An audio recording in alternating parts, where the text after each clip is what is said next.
All right, let's jump right into this explainer on the critical, legally binding, mandatory reporting responsibilities designed to protect students in Pennsylvania schools.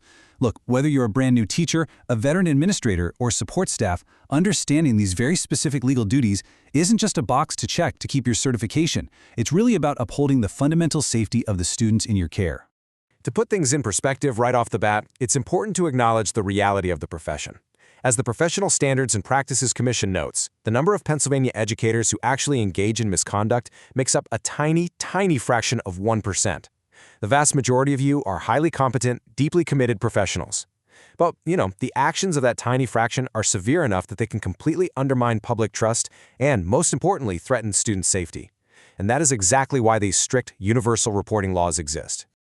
This quote right here is basically the bedrock of everything we're discussing today. It comes straight from the Pennsylvania Code. The primary professional obligation of educators is to the students they serve. Every single legal duty, every reporting timeline, and every boundary we are about to cover stems directly from this primary ethical obligation to protect vulnerable students from harm. So here's our roadmap for today. We're going to cover 1. The baseline of trust, 2. The 15-day administrator rule, 3. Universal reporting responsibilities, 4. Monitoring electronic communications, and finally, 5. Cooperating with investigations. Let's get into it. Section 1. The baseline of trust. This covers the overarching ethical duty required by the state to ensure student safety.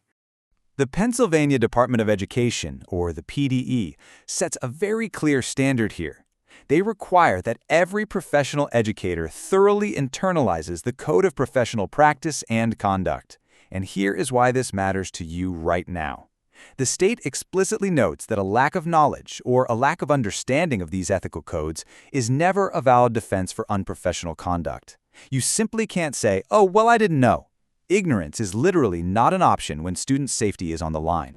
Moving on to Section 2, the 15-day administrator rule, and the strict deadlines placed specifically on school leadership. Okay, so this is crucial.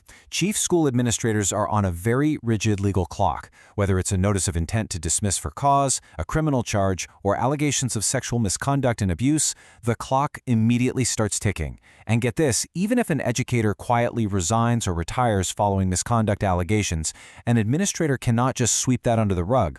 If any of these specific triggers occur, administrators are legally mandated to file a formal report with the PDE within exactly 15 calendar days. It's a strict, totally inflexible deadline, and it's designed specifically to prevent bad actors from just packing up and moving to another district. All right, Section 3, Universal Reporting Responsibilities. And by universal, I mean this applies to absolutely everyone working in education, not just the leadership sitting in the principal's office. Listen closely here, because this is where the law points directly at you. If you have knowledge that a colleague has engaged in conduct constituting sexual misconduct, sexual abuse, or exploitation, you cannot look the other way. You just can't assume somebody else is going to handle it. You are required by state law to act immediately. The safety net for these students relies entirely on the vigilance of the adults in the building. And the law spells out exactly how you need to act. This chain of command right here, it's mandatory. You don't just pick one of these to tell, you have to do all 3. You must report the misconduct to your immediate supervisor, to your chief school administrator, and directly to the Pennsylvania Department of Education.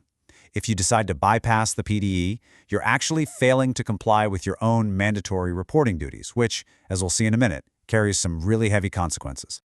Next up is Section 4. Monitoring electronic communications. Let's figure out where the line is drawn in our modern digital frontier. We all know how easy it is for professional and personal boundaries to get a little blurry on a smartphone these days. But the state law draws a massive, sharp contrast between transparent, school-approved digital interactions, like, say, posting homework on a district portal, and concealed, inappropriate communications that violate professional boundaries with minors.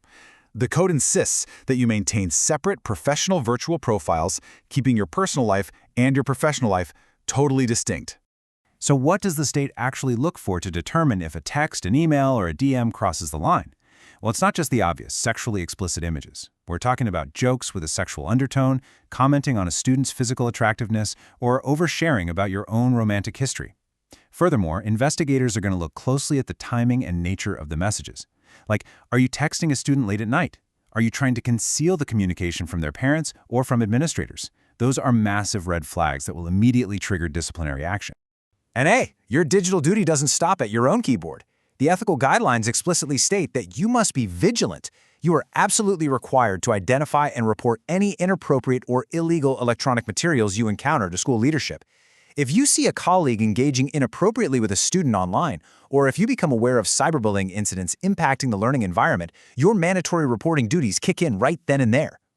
Finally, Section 5, cooperating with investigations. Let's look at your legal obligations when a formal inquiry actually begins. Once the PDE or local authorities step in, the statute is emphatically clear. You shall not, under any circumstances, knowingly or intentionally withhold evidence from the proper authorities during an official investigation. You can't cover for a friend, you can't hide documents, and you definitely can't delete digital records. Full and honest cooperation is legally required. Because the consequences for failing in these duties, they are incredibly severe. The state can, and absolutely will, discipline educators for failing to comply with mandatory reporting duties or for withholding evidence during an investigation. And importantly, the state strictly prohibits retaliation. If you try to threaten, coerce, or discriminate against a whistleblower who reported misconduct in good faith, you're going to face discipline yourself. Any of these failures can directly result in a public reprimand, a suspension, or the total revocation of your own teaching credentials. We've covered some pretty heavy, but absolutely essential ground today. Knowing that the safety of vulnerable students, and honestly, the entire education system rests directly in your hands, take a second to reflect. Are you fully prepared to uphold these mandatory duties? Make sure you know your school's reporting policies inside and out. Keep those digital boundaries crystal clear. And whatever you do, never hesitate to act when a student's safety is at stake. Thank you so much for joining me for this explainer, and thank you for your commitment to doing what's right.